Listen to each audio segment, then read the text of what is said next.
Bonjour et bienvenue à Finance 360 avec Alex Demers. Aujourd'hui, nous sommes mardi, le 18 avril 2023 et nous sommes rendus à l'épisode 156 du podcast.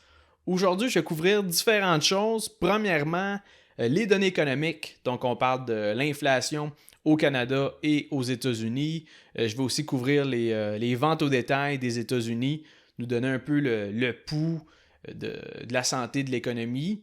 Et ensuite de ça, je vais vous parler aussi des résultats financiers. Donc, il y a eu les banques américaines qui ont sorti vendredi et hier. Donc, on a déjà un peu de earnings de ce côté-là.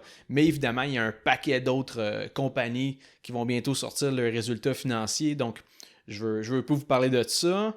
Sinon, un peu d'analyse technique, juste du côté des indices boursiers américains, donc SP500 et Nasdaq. On est présentement à un niveau critique. Et pour finir l'épisode, je vais vous parler de pourquoi, de mon côté, j'évite d'acheter des actions qui viennent tout juste de commencer à trader en bourse. Donc, après leur IPO, leur première journée de trading et en fait les premiers mois lorsqu'ils ont fait leur entrée en bourse. De mon bord, j'en achète pas et je vais en fait juste vous partager mon raisonnement derrière ça. Donc, pour commencer l'épisode, on va regarder tout de suite les données économiques. Ce matin, c'était les chiffres concernant l'inflation au Canada. Donc, si on regarde ça, on voit que la hausse des prix a continué de ralentir au mois de mars. On est rendu avec un taux d'inflation sur un an à 4,3 %. Le mois passé, le mois de février, c'était à 5 %. Donc, le ralentissement se poursuit. On voit aussi un ralentissement de l'inflation aux États-Unis. Le taux d'inflation annuel qui a reculé de 6 % à 5 % au mois de mars. Donc, dans l'ensemble, on peut constater que l'augmentation des prix commence à s'essouffler.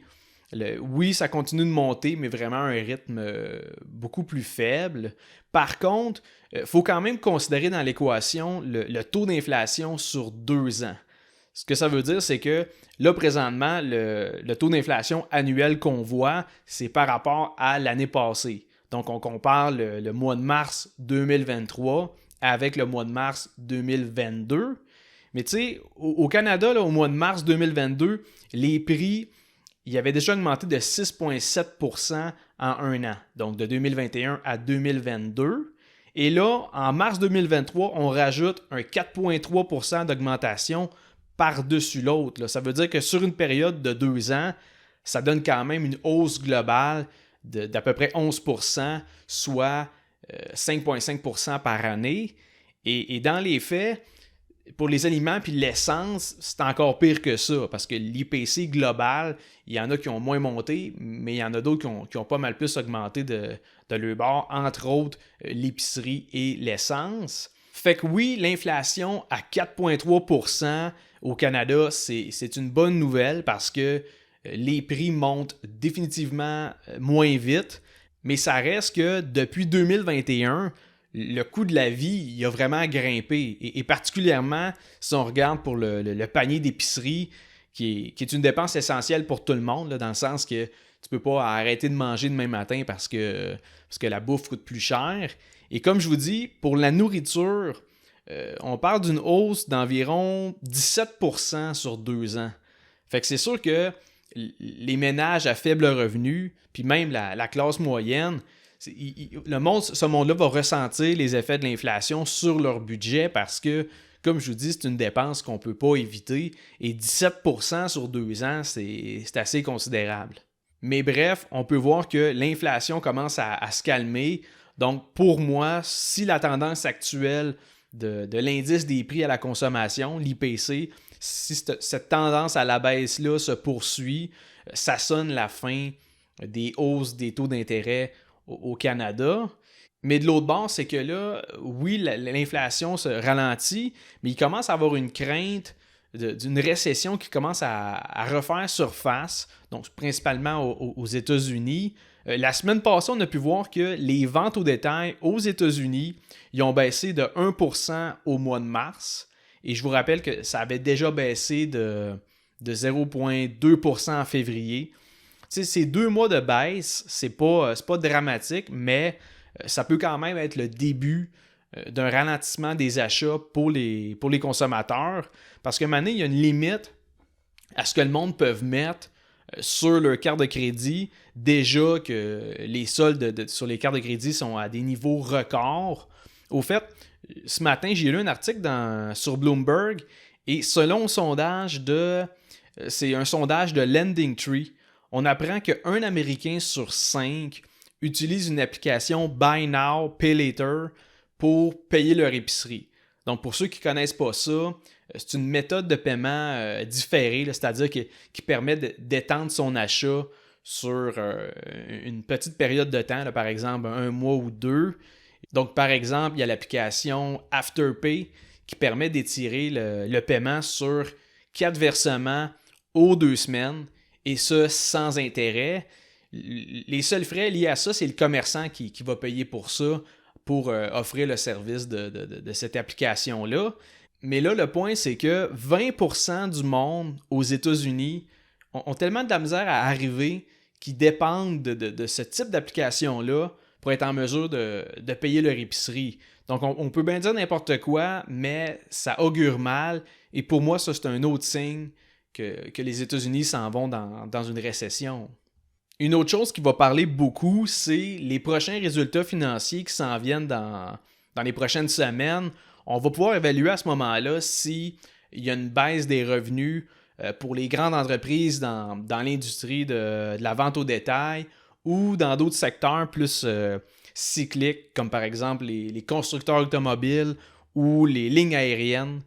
Ces compagnies-là, évidemment, dépendent pas mal de la conjoncture économique. Donc, s'il y a un ralentissement de l'économie, ça va être les premières entreprises qui vont être affectées par ça. Exemple, on va voir les earnings de Tesla, ça c'est demain. Après ça, la semaine prochaine, il y a GM, General Motors. Et l'autre semaine d'après, c'est Ford.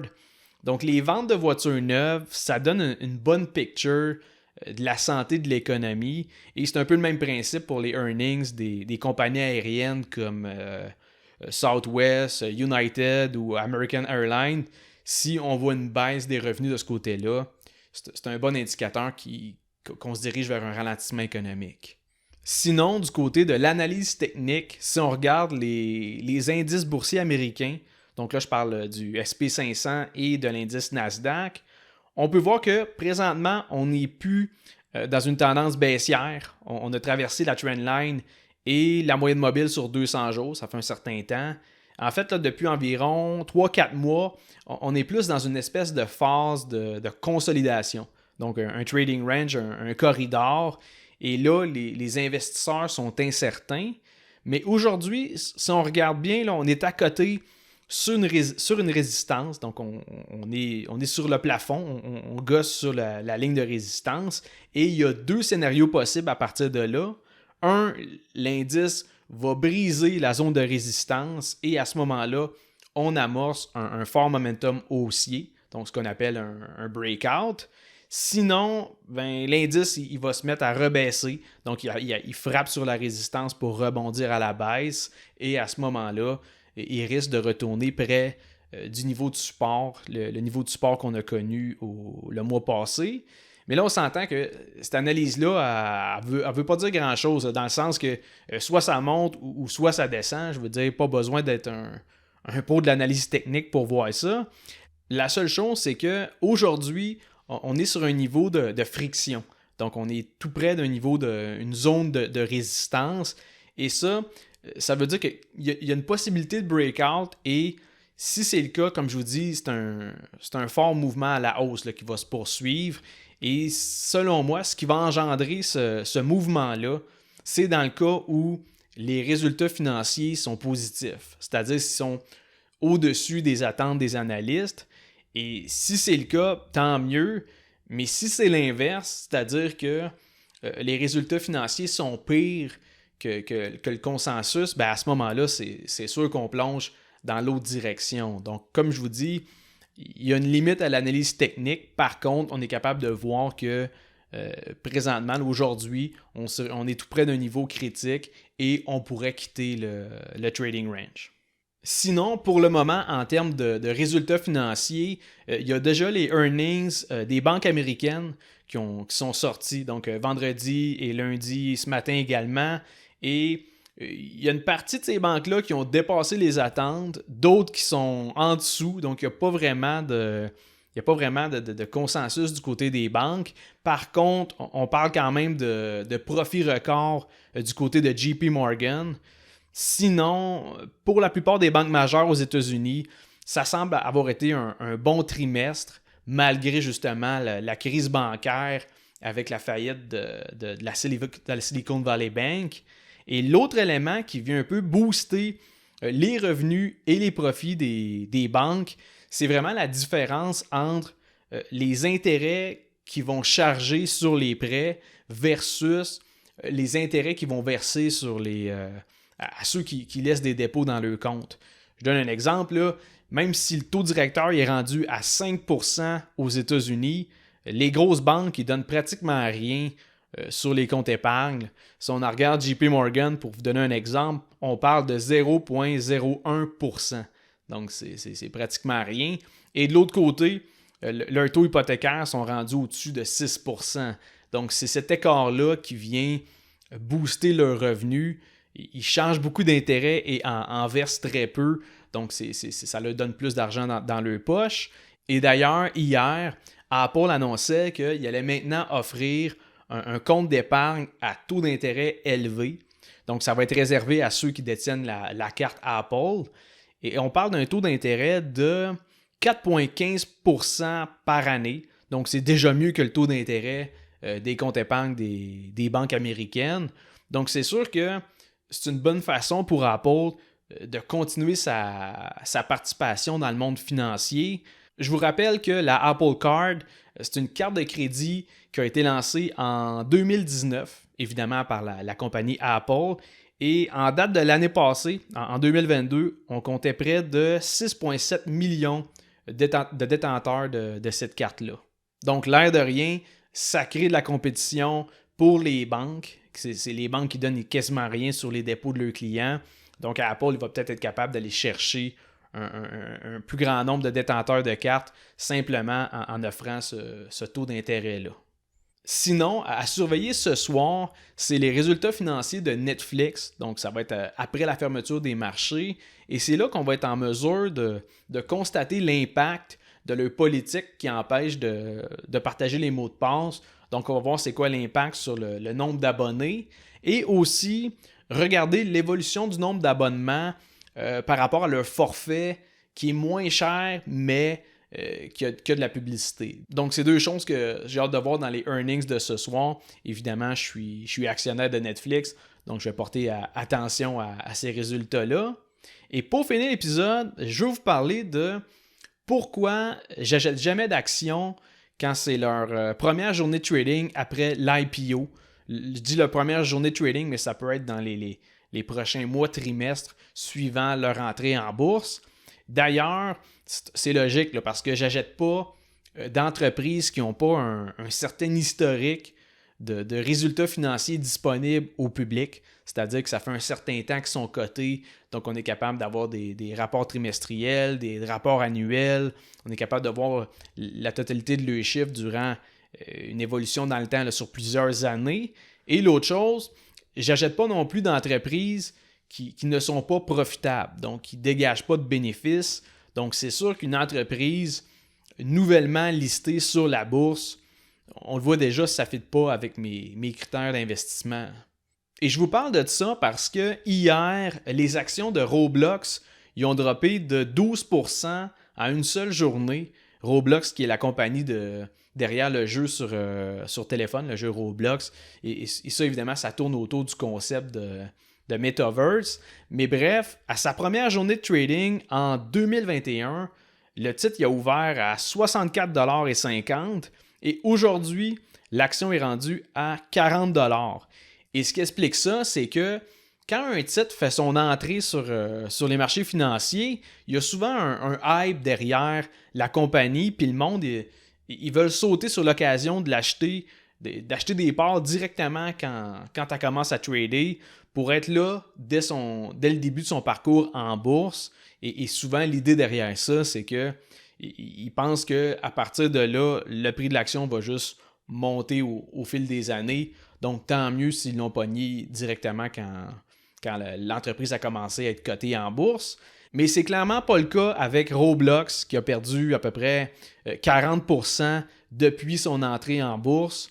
Je peux vous donner d'autres exemples. On peut aussi penser à Beyond Meat, qui a commencé à être coté en bourse en 2019. À ce moment-là, l'action a ouvert à 46 $. Et si on regarde aujourd'hui, le prix des actions de Beyond Meat est rendu à 15 $. Donc, 46 $ à l'ouverture en 2019. Aujourd'hui, 15 $. Il y a aussi Snowflake. Snowflake qui a été endossé par Warren Buffett. C'est une compagnie qui a commencé à être tradée à 245 $ par action la journée qui a été listée en bourse. Et aujourd'hui, le prix a chuté à 145 $, donc 100 $ par action de moins. Et si on se penche du côté canadien, il y a les boissons énergétiques Guru. Donc, cette compagnie-là qui est rentrée en bourse sur le TSX en novembre 2020. La première journée de trading, le prix de l'action il a ouvert à 8 $ et aujourd'hui, les actions de Guru se transigent à 2,75 $. Donc, de 8 $ la première journée de trading à pratiquement 3 ans plus tard, on est à moins de 3 $. Donc, encore une fois, j'aurais plein d'autres exemples comme ça. Le point, c'est que de mon côté, je ne veux pas devenir actionnaire d'une compagnie directement après son IPO, que ce soit sa première journée de trading ou ses premiers trimestres après son entrée en bourse. Je préfère payer mes actions plus cher, mais m'assurer que, 1, l'entreprise est profitable, 2, qu'elle ait une santé financière solide. Là. Les états financiers sont là pour nous montrer ça au niveau de l'endettement, du cash flow, tout ça. Et aussi, après un certain nombre d'années, tu es capable de voir si elle a une saine croissance de ses bénéfices. Donc, le but de tout ça, c'est de vous dire, c'est pas parce qu'une compagnie entre en bourse, pas parce qu'elle vient de faire son IPO, que le prix qu'elle ouvre cette journée-là est un prix nécessairement bon. Souvent, c'est le contraire. Il y a un hype, il y a vraiment un engouement sur le titre. Et à ce moment-là, le prix va être gonflé. Et au fil des trimestres ou au fil des années, le prix peut descendre en dessous du prix quand elle commence à être tradé en bourse. Donc, c'est ce qui conclut l'épisode d'aujourd'hui. J'espère que vous avez apprécié encore une fois le contenu. Si c'est le cas, prenez le temps de laisser un 5 étoiles sur Spotify, directement sur l'application. Vous suivez le podcast, vous laissez un 5 étoiles, ça prend 2 minutes. Ou sinon, laissez un review sur Apple Podcasts. Ça aide énormément à faire connaître le podcast. Je vous remercie encore une fois de m'écouter à chaque semaine et on se revoit la semaine prochaine pour un autre épisode de Finance 360.